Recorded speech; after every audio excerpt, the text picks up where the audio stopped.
The man was trapped on the 14th floor of the hotel. Seeing a figure across the way, he began shouting desperately for help, but to his horror, the figure mimicked his every move.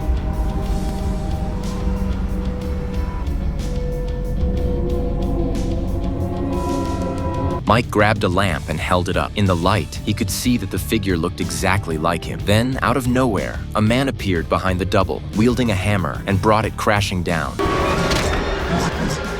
Mike squeezed his eyes shut in terror, but when he opened them again, the figure was gone. Dazed, he staggered to the window and hurled the lamp out, hoping to draw someone's attention. But the lamp vanished mid-air, as if swallowed by the sky. Shaken to his core, Mike curled up in the corner, whispering to himself, this had to be a hallucination. Then the TV suddenly flickered on. It began playing a home video, footage of Mike's wife, who he hadn't seen in a year, and their daughter, who had passed away from illness. The memories came flooding back, overwhelming him. The screen then went black, and soon, images of people who had taken their own lives began to appear, reenacting their final moments.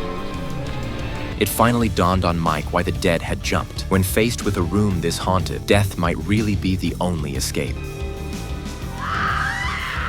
Suddenly, a baby's cry rang out from the room next door. Mike remembered the mother and child who lived there. Clinging to hope, he banged on the wall, yelling for help, but the crying grew louder, louder than any child should cry, until it became a shrill, piercing shriek that made Mike clutch his head in pain. His worst memories came rushing back. A white light glowed from the bathroom, and standing inside was his father, who'd been paralyzed and placed in a nursing home. His father stared at him and demanded to know why Mike had abandoned him. Ashamed, Mike sank to the floor, but what his father said next made his blood run cold.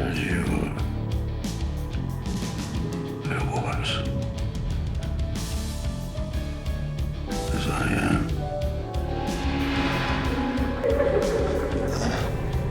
Mike forced himself to calm down. He thought hard. If help wasn't coming, he'd have to find a way to escape on his own. But then cracks began forming all over the walls. Blood gushed from them like fountains. Mike touched it. The sensation was too real. This wasn't a dream. He quickly found a floor plan of the hotel and started measuring distances step by step. It turned out the neighboring room was only 9 steps away. The height of the building made him dizzy, but his will to live pushed him on. Shaking, he began inching his way across the ledge. But the more he walked, the stranger it got. His legs went numb, yet there was still no sign of the other window. He leaned out for a better look, and what he saw drained all hope from his heart.